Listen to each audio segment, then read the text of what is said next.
What's up mga kagoko?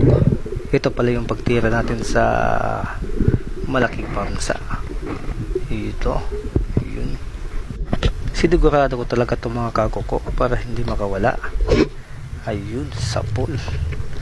Dinalaya yung shaft ko. Hinayaan ko muna siyang dalhin yung line mga kagoko para manghina siya. Tapos hihilahin ko na dyan.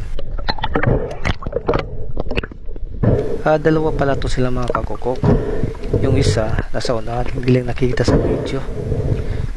Estimate ko doon nasa 2 kilo mahigit. So tinagit ko tong malaki. Eto, nang laban pa.